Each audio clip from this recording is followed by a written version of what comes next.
Nggih. Tapi esi nang Masih dipakai. Masih dipakai. Istilahnya Sekdes. Pakai. Assalamualaikum warahmatullahi wabarakatuh. Waalaikumsalam warahmatullahi wabarakatuh. Gema Gagasan kali ini kedatangan kades yang belum lama ini kedatangan orang nomor 1 di Indonesia dan rombongannya.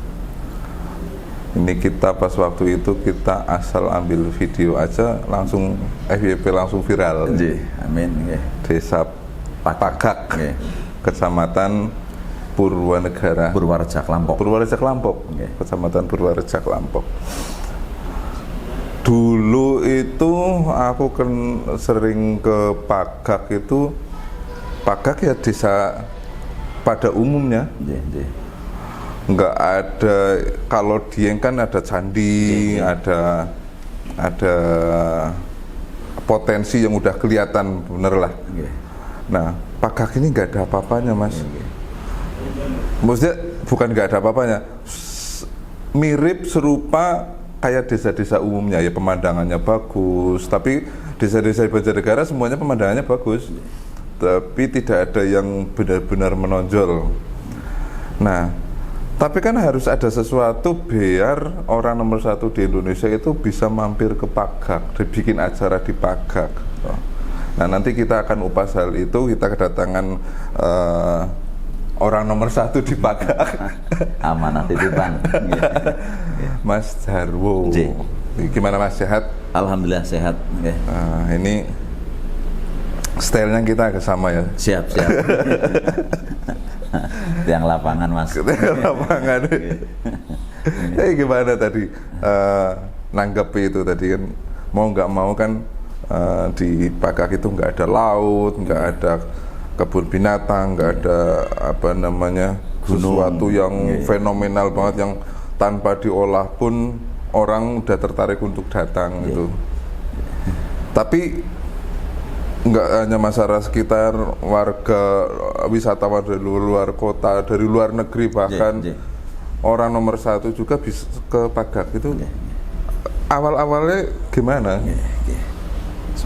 Pangapunten, saya tak sampaikan sedikit ngobrol bincang santai bahwa Assalamualaikum warahmatullahi wabarakatuh. Waalaikumsalam.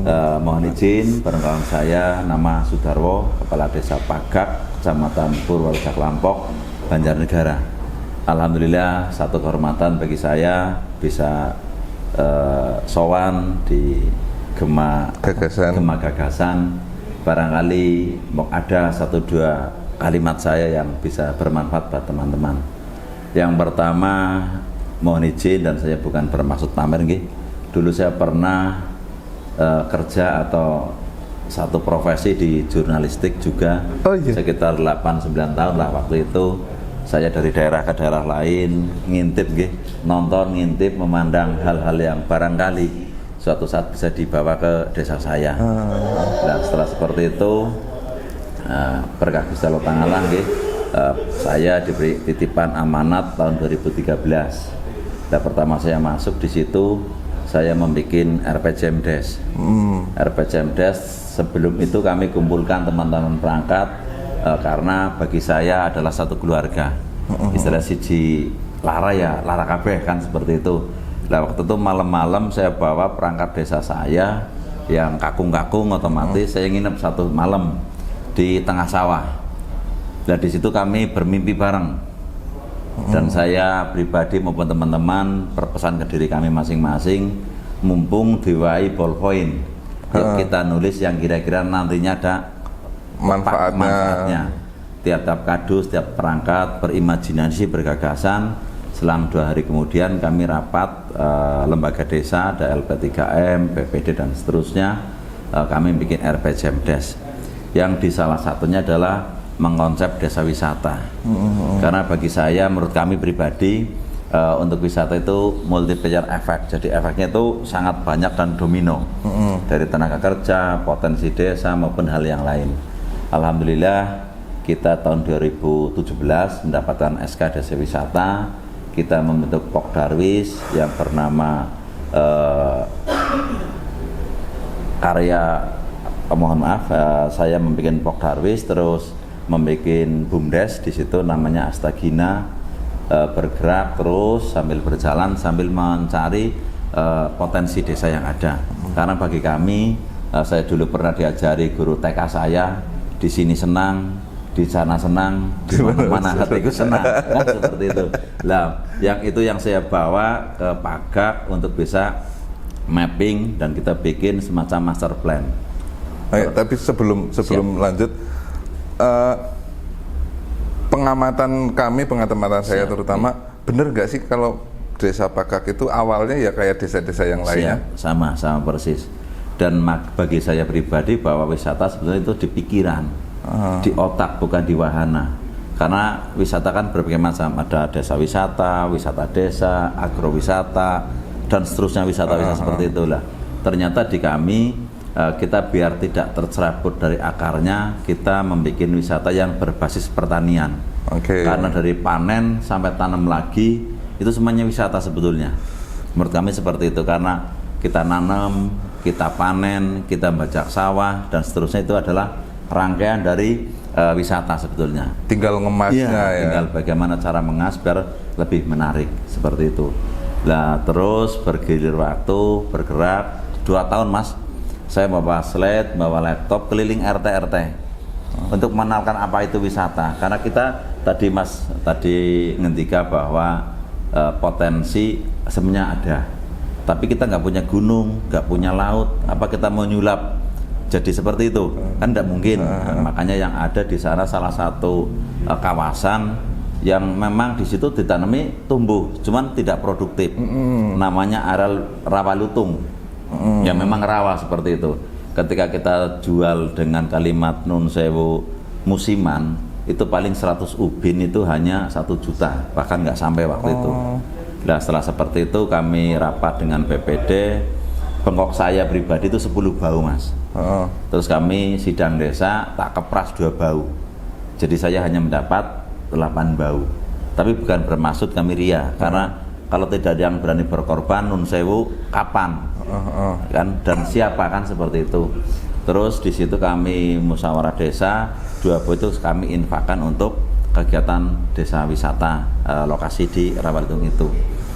Di situ karena memang potensinya air Mas, saya membuat embung desa, membuat kolam renang yang di sana sini memang tidak lepas dari potensi yang ada. Jadi kita tidak total merombak dengan kearifan lokal yang kita lewatan enggak. Tapi semuanya harus bergerak di situ dengan satu pemahaman. Biarpun 2 tahun kita keliling RT Mas, untuk menerangkan wisata itu apa sih, sebenarnya seperti itu. Jadi kesadaran bahwa ini harus didukung masyarakat itu 2 tahun ya. 2 tahun. Untuk penyadaran kepada masyarakat biar sadar wisata gitu ya. Itu saja masih agak susah Mas. Gitu ya. Ngertosnya kan perosotan, air terjun, laut, gunung dan sebagainya. Kami nggak punya itu. Kami hanya punya matahari, angin, lumpur. Makanya waktu itu kami festival lumpur, sepak bola lumpur, tarik lumpur ya, juga. Semua berbau lumpur karena di situ memang ya adanya rawa lumpur itulah.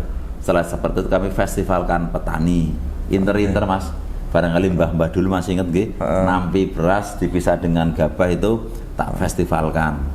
Biar ada semacam kita mau loncat menjadi industri wisata, tapi tidak ada asap, limbahnya sedemikian kecil maksudnya seperti itu. Jadi akhirnya muncul gagasan itu, semua kita festivalkan, ternyata asik Mas dan murah karena hadiah cukup kambing. Ya seperti itu. Barangkali nanti karena di sana memang wilayah Kelampok itu identik wilayah Kupat Telandan itu kan, kami combine dengan ayam petis. Jadi begitu rampung kegiatan ya makan bareng kupat dengan ayam petis yang insya Allah ya monggo pindah di Pagak biar merasakan ayam petis dan kupat telandannya seperti itu. Patut didatangi ini. Siap. Terus itu masih internal, kayak misalnya festival itu masih internal pesertanya dari masyarakat situ-situ aja atau udah dari luar kota, wisatawan gitu? Alhamdulillah sudah ada yang dari luar kota, karena kita tidak duplikasi seperti di Dieng. Di sana ada atas awan apa nggih? Ada rambut gimbal, kami nggak punya rambut gimbal, tapi kami punya kebudayaan atau kesenian. Kami bikin festival Gending Tengah Sawah. Waktu itu peserta dari luar daerah menarik di situ, dan terus kami juga nun sewu, ini untuk segmen pasar lokal, kita adakan yang memang khas lokal, tapi alhamdulillah juga kedengeran sampai ke luar negeri Pak, Mas. Waktu itu ditambah lagi kami punya usaha kegiatan warga kami untuk minyak astiri itu, yang ternyata dulu konon orang luar negeri datang ke kita gara-gara rempah-rempah sekarang beliau datang ke kami tapi bukan bahan mentahnya, ya. Bukan untuk menjajah, ya kan. Dan bahan mentah kita tidak larikan ke sana, tapi kita olah sudah jadi minyak. Dan alhamdulillah dalam minggu-minggu kemarin dari Lituania, dari Jerman, dari Brasil, dari Belanda, kemarin sore ada yang dari Inggris juga. Untuk karena kayak gini Mas, sebetulnya menurut kami potensi yang ada di Pagak bagi orang Pagak mungkin biasa, tapi barangkali bagi orang luar mungkin itu yang luar biasa. Karena hanya sebuah pohon bambu napa niku sing gede petung, ternyata di Belanda nggak ada. Dan orang Belanda sana kepengen punya itu. Ya berarti kan, oh ini berarti potensi. Lah, akhirnya kami dengan teman-teman membuat pengolahan minyak atsiri. Seperti itu. Lah di sana padat ilmu, padat manfaat. Karena kami kalau nyuling tiap malam minimal 1,5 ton limbah padat Mas. Itu yang masih bisa diolah jadi pupuk dan lain sebagainya. Belum lagi dari hidrosolnya atau air limbahnya itu masih bisa jadi semacam balsam, semacam aromaterapi dan seterusnya, karbol dan seterusnya. Itu potensi Pak. Itu hasil tanaman masyarakat sekitar atau malah udah nggak terpenuhi harus mengambil dari luar juga? Alhamdulillah itu Mas, katanya dengan yang ini. Justru mohon maaf, ini bukan kami bermaksud menyudutkan siapapun. Sebetulnya di Banjarnegara ini sangat potensi Mas. Karena nun sewu kami kekurangan bahan baku. Kekurangan bahan baku dan pangsa pasar sampai hari ini tidak pernah katakanlah kurang. Tidak pernah tercukupi. Ya tidak pernah tercukupi, maksud saya seperti itu. Karena kemarin saja masih ada kebutuhan minyak kayu putih 5 ton per bulan. Dan saya mau mengambil dari mana ketika kita tidak mempotensikan itu. Tapi warganya udah pada disuruh nanam. Alhamdulillah sekarang 1-2 orang sudah mulai nanam. Tapi nun sewu yang sangat potensi sebetulnya daerah-daerah yang rawan tandus itu, kekeringan dan seterusnya kan bisa kayu putih, bisa pala.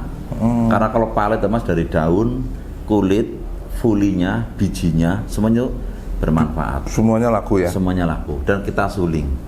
Seperti itu. Dan dampak lingkungan insya Allah karena ini bukan kimia itu bisa kita manfaatkan.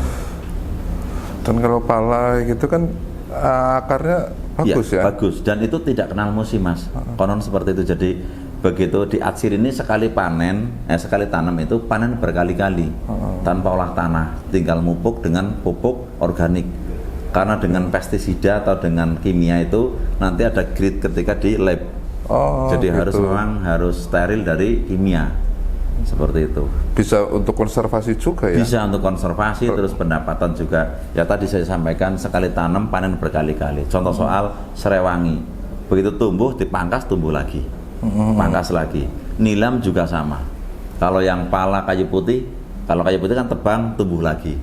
Seperti itu. Jadi dulu pernah saya dapat kunjungan dari pendamping desa se-Kabupaten Banjarnegara. Saya ngumpruk di situ. Seandainya desa-desa yang lain, saya tidak bermaksud menggurui, kerso sebagian dana untuk kata reboisasi atau apa dimanfaatkan untuk itu, nanti 5-4 tahun ke depan sudah kelihatan hasilnya.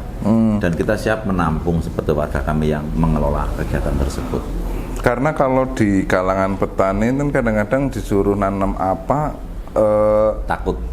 Yang bikin mereka itu nggak semangat atau takut untuk nanam itu tadi karena dan nanti nanam ini jualnya kemana terus harganya nanti kalau tanam masal nanti harganya anjlok kayak gitu kan. Itu yang akhirnya membuat para petani ragu untuk menanam. Nah ternyata ini udah ada proses pasca panennya, artinya siap menampung gitu ya. Jadi buat masyarakat yang pengen menanam tanaman-tanaman itu bisa langsung aja atau pengen mungkin belajar dulu Siap, juga bisa main ke monggo, Pagak gitu silakan ya. datang ke Pagak untuk Konsultasi enaknya untuk lahan di wilayah ini tanam apa gitu.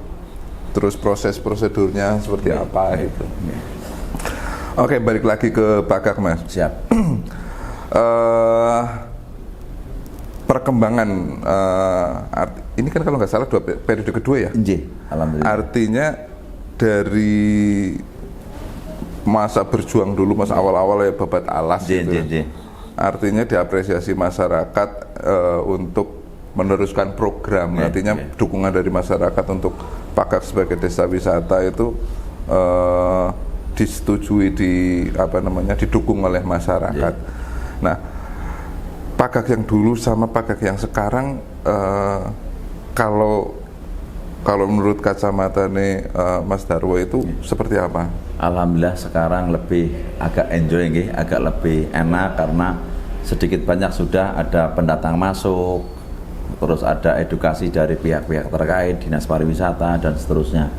Makanya menurut kami wisata itu tidak ada saingan sebetulnya, adanya kerjasama. Contoh soal izin saya sampaikan, begitu datang ke Banjarnegara saya harap tidak hanya 1 hari lewat, tapi bisa 3-4 hari lewat stay di Banjarnegara. Karena Banjarnegara menurut kami serpihan surga yang memang ada di dunia ini, Mas. Karena dari arah barat, dari Non Sewu, Gemelem, di sana ada keunikan tersendiri. Mampir ke Klampok, di situ ada Non Sewu, Makam Belanda dan seterusnya. Mampir ke Pagak, mampir ke Merican misalnya, ke Pesangkalan, sampai titik gongnya di Dieng misalnya. Jadi katakanlah sing jenengan Nun Sewu wisata itu kan bagaimana cara mengambil duitnya panjenengan di kantongnya panjenengan tak kutil tanpa menjenengan rasa kelangan dan dengan seneng dan kami dapat income kan seperti itu konsepnya seperti itu lagi katakanlah seperti itu. Jadi tidak ada saingan dan sebetulnya hanya tinggal bagaimana mengkoneksikan.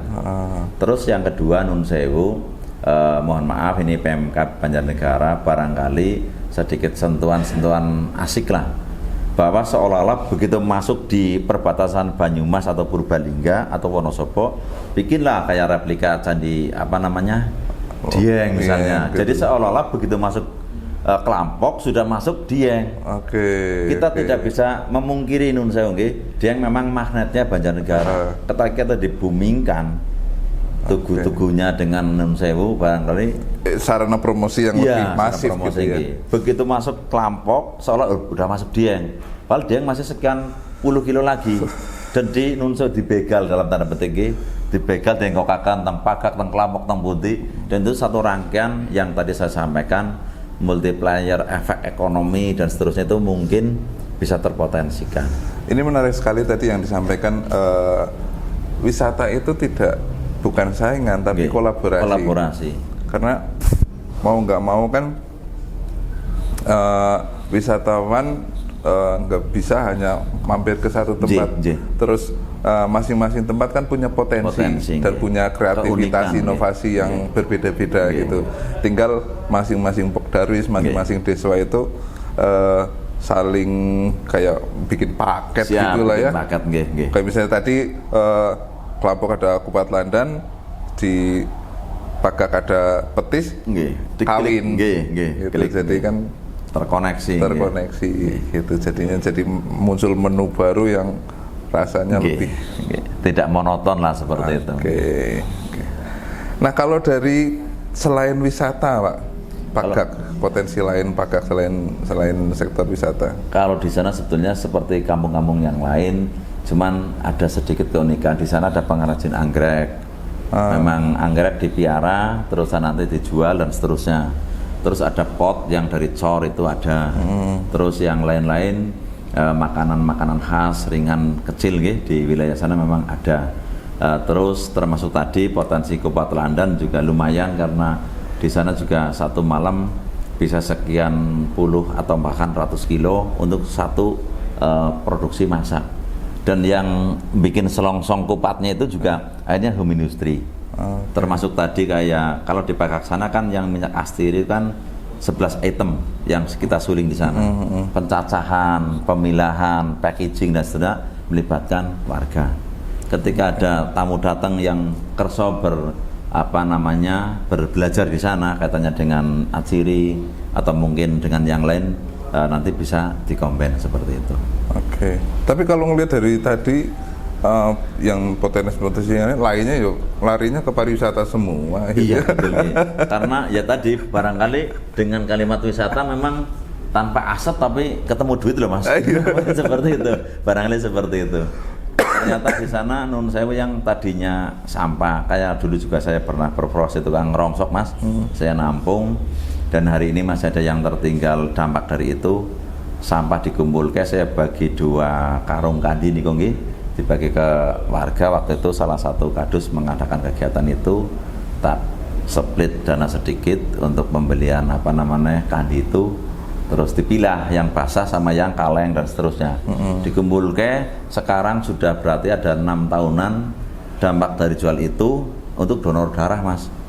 Jadi tiap 3 bulan sekali di Pagaksana sekitar 40-50 orang lah donor darah pulang Nun Sewu ngasto napa nggih mie napa penambah napa nggih nutrisi lah katakanlah seperti itu dari hasil itu Mas. Alhamdulillah masih berjalan seperti itu. Dan dampak yang Nun Sewu positif negatif ya Mas. Dampak yang agak negatif berat niku ketika dampak Covid. Pagak baru katakanlah mau berjalan terhantam itu, dan ternyata untuk bangkit memang lumayan susah. Terus waktu itu kami sedikit edukasi ke masyarakat. Begitu Covid melanda, kami bagi galon-galon Nun Sewu yang besar ke semua warga, tempat umum maupun sarana ibadah. Untuk dulu ketika mbah saya masih sugeng kan di depan rumah ada padasan Mas. Kan seperti itu nggih. Nah, karena sekarang Nun Sewu padasan mungkin kurang canggih atau kurang menarik, barangkali kami bagi galon, tiap rumah 1 galon plus sabun, hand sanitizer, bikin satgas. Setelah itu kita kasih Nun Sewu nggih makan bareng, kasih vitamin, kasih stimulan untuk menjaga lingkungan masing-masing. Akhirnya alhamdulillah dampak apa namanya Covid nggak begitu terasa dan segera bangkit lagi. Sekarang sudah mulai biarpun tertati-tati tapi sudah mulai merambat malih Mas. Seperti itu. Padasan ya. Padasan itu tempat wudhu yang dari tanah liat itu kan. Iya, itu yang gentong ada, yang dari bambu panjang terus kasih lubang ada, seperti itu. Tapi kayaknya mungkin menarik kalau misalkan itu bentuknya tetap di beberapa titik masih ada yang dari tanah liat gitu. Tapi dulu itu juga untuk minum sih ya. Iya, untuk minum. Karena dulu kan belum terkontaminasi, belum terkontaminasi. Sekarang mungkin galonisasi. Galonisasi karena lebih aman ketika kesenggol nopo, betul langsung seperti itu. Terus alhamdulillah kemarin Mas untuk menyampaikan tadi menyambung katanya dengan alhamdulillah satu kehormatan bagi warga Pagak khususnya dan Banjarnegara maupun penggiat wisata khususnya. Kemarin Pak Presiden kapasitasnya kunjungan kerja Kerso Pinarap di Pagak pada tanggal 3 Januari 2024. Konon karena Pagak fokus Pak, fokus penggunaan dana desa untuk wisata, dan di situ terintegrasi memang di situ. Jadi ada ketahanan pangan, kami gunakan untuk kolam yang di dalamnya ada ikan, terus kasih bebek-bebekan, ada sewa di situ, terus kasih makan dari pengunjung yang lewat jualan pakan apa namanya ikan itu. Terus tahun kemarin kita bikin greenhouse untuk kegiatan apa namanya BUMDes melon. Tahun ini lagi nanam timun sama bunga kol dan sebagainya. Jadi asik petik di situ sekaligus edukasi. Jadi kita fokus memang di satu kawasan yang terintegrasi tanpa kita melupakan kepentingan petani atau yang lain. Jalan tetap kita bangun, irigasi, termasuk juga sarana apa namanya peribadatan. Karena keinginan saya pribadi mudah-mudahan nanti bisa berlanjut di era yang akan datang. 3 poin yang kami tekankan. 1, agama. Berarti tiap RT lah katakanlah harus bisa baca tulis, memahami Quran dan seterusnya. Yang kedua IT. Harus tahu IT karena sekarang zamannya digitalisasi. Ya, betul. Yang ketiga bahasa asing. Jadi gambaran kami ketika BUMDes sudah ada PAD masuk, ini harus kita dengungkan dan kita gerakan. Karena kita hari ini mungkin untuk usia PAUD sampai kelas 6. Kita Nun Sewu, saya generasi yang sudah tua lagi. Ketika nanti yang masih muda-muda ini keluar dari zona sudah punya agama, punya IT, punya bahasa asing, sudah jadi basic. Dan itu gambaran kami, itu yang kita push nanti ketika kita BUMDes kita, PAD kita sudah naik. Hari ini desa baru bisa menganggar untuk guru-guru TPQ, guru PAUD yang kita insentifkan dari Pemdes seperti itu. Oke. Ini menarik sekali karena kebanyakan fokusnya untuk di pengembangan teknologi, IT, bahasa Inggris, agama, sektor agamanya kadang-kadang terlupakan. Dan ini malah tadi di poin pertama karena itu mungkin untuk bentuk karakternya ya. Biar tetap ketimuran tapi bisa masalah barat juga oke. Gitu. Artinya ketika ada tamu-tamu dari luar negeri ya warganya udah nggak canggung lagi, udah bisa ngomong, bisa ngobrol. Oke.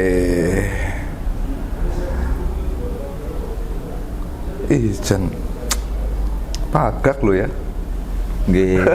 Bismillah, ini baru awalan karena tidak ada yang sempurna, semuanya serba berproses, memang pelan, tapi kita harus, karena nun sewu saya lahir di Pagak. Saya berharap ada manfaat untuk Pagak, karena saya dulu pernah di luar daerah, luar Jawa, ya kembali setinggi-tingginya bangau berterbang, terbang kan akan kembali ke sarangnya. Mudah-mudahan satu pesan mbah saya dulu ketika di titik akhir beliau mau seda itu ngendika data yang kau dadi obore masyarakat. Sampai detik ini masih tak ingat itu, dan mudah-mudahan pesan beliau yang sederhana tapi bermakna kami laksanakan dawuh itu besar dengan masyarakat. Karena satu kalimat, orang nana jangkah singket jangkah tanpa jumangkah. Tidak ada satu tujuan yang tercapai tanpa kita mau berbuat dan bergerak. Maka tagline Pagak adalah Pagak bergerak. Insya Allah bergerak yang lebih baik dan lebih benar seperti itu. Tadi saya sampaikan agama nun sewu, bukan kami sok alim atau sok hebat atau enggak, itu bukan. Tapi tadi karakter apa yang paling utama, karena pinter nek ora bener nyusahi Mas nun sewu nggih. Gawe perkara kan nggih seperti itu. Oke. Terus cita-cita atau program yang sampai saat ini belum tercapai. Okay.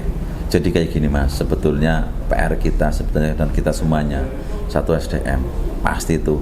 Yang kedua nun sewu kompetitor daya saing di masyarakat. Biarpun nun sewu saing dalam arti positif karena saya dodolan dawet misalnya, panjenengan dodolan cendol kan sama-sama jualan, tapi bagaimana berinovasi yang nantinya menurut kami ekonomi ini, karena wisata kan bisa menjadi kedaulatan ekonomi. Daulat ekonomi insya Allah ada daulat pangan, ada daulat pendidikan dan seterusnya. Jadi memang sumber utamanya gerakan bagaimana caranya PAD naik, PAD masyarakat juga naik. Nek desa maju, pendapatan masyarakat juga timpang, itu juga rawan sosial. Kalau anak-anak mudanya gimana Mas? Alhamdulillah Mas, alhamdulillah.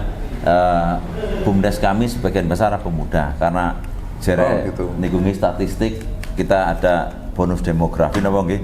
Jadi ternyata di sana juga bocah nome lare-lare nomengen kula nggih cukup kreatif, gelem obah lah ketika desa sedang mengadakan kegiatan. Dan kadang malah banteri Mas.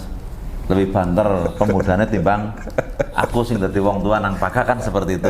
Wong bocah nom sing aku kalah Mas. Dulu kan tempat kami kampung apa jenengan niku sing online. Jadi yang tuh dulunya niku bocah tongkrongan niku tiba-tiba melamun setengah tuku mobil Mas. Karena apa? Online. Apapun dijual online. Dan booming 2000 berapa ya sebelum corona itu. 2020 lah katakanlah, di 19 itu. Yang dulunya tukang nongkrong, gitaran, jembrang-jembrang, siki gawe studio Mas, karo de modal. Sing mikine lungan numpak ojek, siki mobil Pajero Mas. Aku kaget Mas Unyung lah itu tandingannya Mas. Oh sangat tertinggal timbang bocah nom karena alhamdulillah kreatif, gelem guyub, terus gelem kadang sedikit bersentuhan dengan kreativitas yang ekstrim. Ekstrim dalam arti oke, mungkin es teh lagi laris, gawe sing model kayak gini. Ternyata payu Mas. Bocah-bocah namanya bukan berarti kami ngalem bocah saya tunda, tapi saya harus akui lah sebagai saya orang tua, artis mereka memang jauh di atas kita. Tapi ngalem ini perlu, Mas. Nggih. Karena biar mereka diapresiasi, Siap, langsung terapresiasi. Dulur pakak bukan dalam ya, tapi penyemangat. Penyemangat, Nggih, betul. nggih. Ngapura Mas, karudut Mas. Ayo bareng. Nggih. Karena ini kan untuk ngobrol santai. Nggih, nggih. Ngobrol santai. Terus ini juga harapannya bukan ketemu pertama dan terus terakhir. Nanti kita explore lagi pakak itu seperti apa, potensinya seperti apa, kegiatannya seperti apa. Karena salah satu desa yang paling banyak, ya maksudnya bukan paling banyak kegiatan festival-festival, kegiatan masyarakat itu salah satunya pakak. Nah kalau bicara ngomong skala kabupaten Banjarnegara, banyak yang ngomong sepi festival, sepi event. Gitu. Dari level desa pakak memulai itu. Harapannya kalau kita sih harapannya bulan ini desa ini bikin festival tapi gede gitu. Terus berikutnya desa mana. Jadi hampir barangkali kalau di Banyuwangi ya Mas. Kalau di Banyuwangi itu setiap tanggal merah pasti ada event gede. Event gede dan itu mendatangkan wisatawan nggak cuma tetangga sekitar, tapi dari luar kota juga karena dikemas dan disupport penuh gitu. Dan tidak di satu tempat, pemerataan. Harapannya nanti itu bisa menular juga, dimulai dari itiran massal gitu. Jadi wisatawan nggak cuma nonton tapi ikut gitu. Ya ada kambing, Lurus. ayo promosinya gitu. Saya sepakat sekali Mas kaitannya dengan festival karena insya Allah kami punya festival sekitar 12 festival. Karena kami memang tidak punya kelebihan seperti daerah yang lain yang gunung laut dan sebagainya. Kami wisatanya wisata kreatif. Jadi yang tadi mungkin festival petani, festival pusaka Nusantara, festival layangan, parade musik pelajar, yang nantinya memang massal. Dan di Pakak itu kebetulan berbatasan dengan Mandiraja dan Purwosok Lampok. Dan ternyata kami hitung-hitung di sana sekitar 10.000 siswa. Ketika satu kali saja dalam satu tahun masuk ke Pakak kali 5.000 kan sudah ketahuan, itu yang dari sekolahan, belum yang secara pribadi. Dan secara geografis kabupaten kami di wilayah ujung barat dari Banjarnegara. Kita ke Purbalingga lebih dekat daripada ke pusat kota Banjar, hanya 12 kilo. Kalau ke Banjar itu sekitar 30 kiloan lah. Kalau ke Banyumas cukup 18 kilo.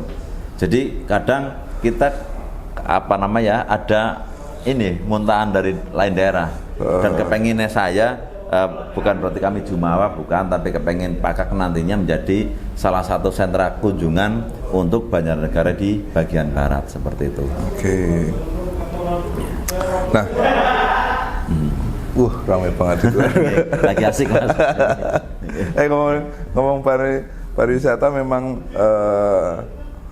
khususnya di Banjarnegara memang masih menarik karena potensinya yang luar biasa. Semua bakal calon pun ngomong pariwisata, orang luar daerah ngomong Banjarnegara, ngomong pariwisata, terus ya mau nggak mau masih Dieng gitu lah. Walaupun untuk promosi masih kurang karena Dieng masih kabupaten sebelah gitu. Harapannya dengan dari muncul desa-desa seperti Pakak, terus desa-desa yang lain juga Kelampok, Dawuan, desa-desa satelit pendukung wisata Dieng sebagai gongnya ini bisa memperkenalkan Banjarnegara, meningkatkan kesejahteraan masyarakat dan lain sebagainya.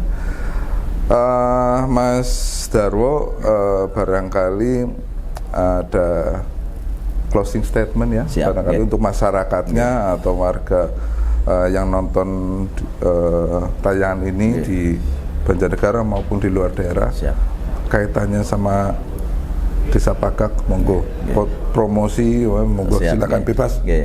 Assalamualaikum sedulur Pakak, Banjarnegara dan dimanapun yang membaca atau menonton acara ini, saya mengucapkan terima kasih sekaligus mohon doanya. Ayo bareng-bareng wargaku, warga Pakak, semangat, Pakak bergerak. Karena apa? hari ini kita tanam, besok insya Allah kita tuai. Dan ketika bukan kita, insya Allah anak cucu keturunan kita. Dan bagi warga Banjarnegara, bareng-bareng monggo, maupun yang lain di daerah Indonesia maupun yang di luar negeri, monggo pindah ke Pagak, insya Allah bareng-bareng, ngopi bareng, udut bareng, sing rokok nggih, sing garap ngendar kupat petis, silahkan datang, sing mau renang cukup 5.000, ora perlu nimba, geriadu sekuate seporete. Bagi warga Pagak, sinang Suriname, sinang Belanda, sinang Amerika, karena Nun Sewu ada keturunan warga Pagak yang berada di Suriname Mas, dan di Belanda maupun di Prancis dan seterusnya. Sugeng berkarya di sana, ingat kampung halaman. Dimanapun panjenengan berkarya, di panjenengan tinggal kelingan maring Pagak. Karena mbah jenengan, darah jenengan anak darah Pagak. Matur sedulur, bismillah, muga-muga Pagak dadi desa sing baldatun thayyibatun warabun khafur. Gemah ripah loh jinawi, toto tentrem kartora harjo. Wassalamualaikum warahmatullahi wabarakatuh. Oke, demikian untuk episode Gemah Gagasan kali ini bersama Desa Pagak. Semoga bermanfaat. Assalamualaikum warahmatullahi wabarakatuh. Waalaikumsalam warahmatullahi wabarakatuh. Maturun ya Mas, ngapura keliwat. Mau keliwat.